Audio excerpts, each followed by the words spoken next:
In this video, we're going to be talking about one of the biggest lies in the fitness space, and that is this idea of overtraining. Overtraining isn't real. It doesn't actually exist, but it's talked about so much by influencers, by fitness experts, right? It's especially talked about in the beginner space, or it's taught to beginners that you don't want to do too much because then you'll be overtraining. In reality, overtraining isn't real, and it's normally used as some sort of excuse or cop-out or justification to train either less intense or less often. Now that'll sound very surprising because there's going to be a lot of people that are much more qualified than I am telling you that overtraining, no, overtraining is real and you shouldn't overtrain, and it's very easy to overtrain. Some very high profile institutions, such as the National Academy of Sports Medicine,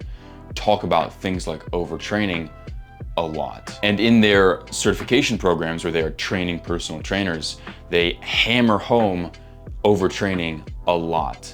I should know because I am currently taking their certified personal trainer course, and they talk about overtraining through the entire thing.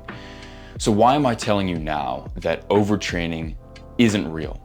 That's because overtraining as a concept doesn't really exist. There is no such thing as overtraining.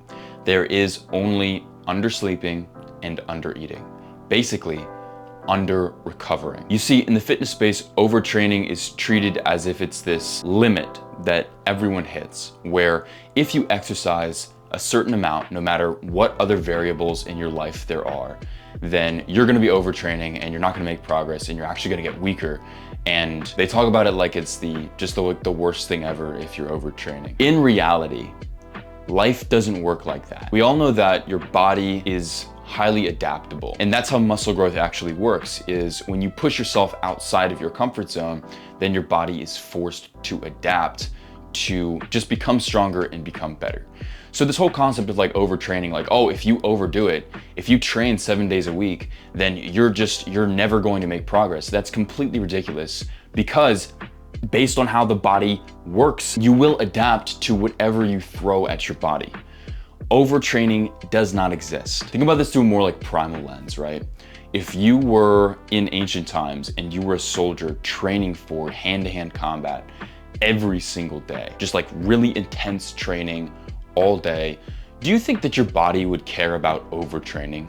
Do you think your body would just say, well, we're overtraining, we're training a bit too much, and so guess what? We're not gonna get stronger. We're not going to improve. We're not going to build better endurance. We're not gonna get better at fighting because actually we're training too much and the frequency is way too high. No, that's not how it works. The more you throw at your body, the more your body adapts. Now, it's not going to feel good while you're undergoing all of that intense training, but your body will adapt. So overtraining is complete bullshit, but there is something that you should be careful of, because as I mentioned, overtraining isn't real. Overtraining is basically just under-recovering, and you need to be very careful about under-recovering. If you're trying to get a good physique, if you're trying to get stronger, if you're trying to get more functional, then having poor recovery is the very worst thing that you can possibly do for your fitness journey. It doesn't matter how hard you train. I want to get that clear straight away. It doesn't matter how hard you train. It doesn't really matter how frequently you train. It doesn't matter. What matters is your level of training too much for your recovery?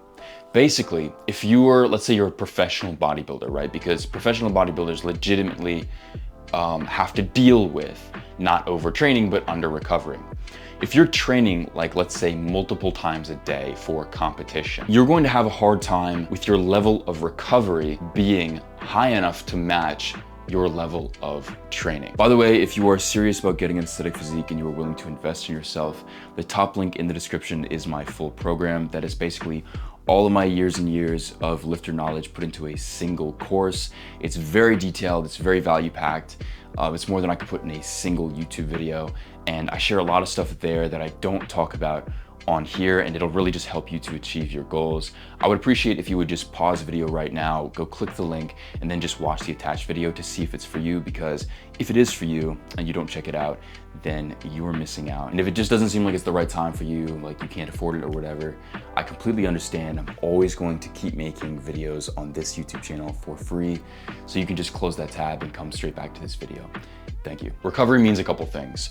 It means good quality sleep, it means a good quality diet, and it means the amount of time between working each muscle group. So basically the downtime for any specific muscle group. If you maximize recovery, then you have basically the highest potential for growth, right? Well, there's only going to be so much sleep you can get, so much quality diet that you can consume, and only so much downtime you can have if you are exercising in an extreme way. Basically what I'm saying is there is a point past which you cannot recover enough to improve, to adapt and get stronger. So overtraining as a term isn't actually dependent on how much you train, it's dependent on how much you can recover. So if you maximize your recovery, but you're still training so often or so intense that not even that amount of recovery can facilitate like growth and adaptation, then that is true overtraining, right? Not because you're training too much, but because your recovery cannot keep up. So if you feel like you're overtraining, maybe because you hit a plateau or you feel like your system is just taxed and always tired, you don't have to change your training. It's good that your training is intense. Instead, turn your attention towards your recovery. Maybe you need to be getting more sleep. Maybe you need to be getting not even like 8, but like 10 hours of sleep per night. Maybe you need to change your diet, right? Maybe you need to be getting more high quality foods or being like a surplus, do like a lean bulk. If you want to know more about that, then you should subscribe, because I talk about all sorts of like advice on dieting, advice on bulking for getting an aesthetic physique. I will probably put out a full video explaining recovery in detail in the future, but that's a completely different video. My point with this video is, if you think that you're overtraining because you've hit a plateau, you feel tired, whatever, it is not overtraining. You are under recovering. And for the purpose of recovering, you could even consider lowering the frequency of your workouts, but not the intensity, so that you have more time to recover, you have more of that downtime that I spoke about. Seasoned bodybuilder Dorian Yates was very famous for following a wildly different routine than most of his other competitors. And that was, he had kind of a minimal routine of a few days a week of training in order to basically beat all of the competition. And the reason was not because he trained less, but because he recovered more. But what you should absolutely not do is just lower the frequency of your workouts only because you're trying to lower your training because you believe you're overtraining. Again, overtraining is not real. The purpose of lowering the frequency of your workouts is to increase recovery so you can build muscle mass even better. Think about it like this. You don't actually build muscle when you are in the gym. You break it down. The time that you actually build muscle is during your downtime, during your rest periods, during your recovery time. And so you want to really pay attention to your recovery and lock it down so that your body can build the most amount of muscle mass possible from your training. Thank you so much for watching.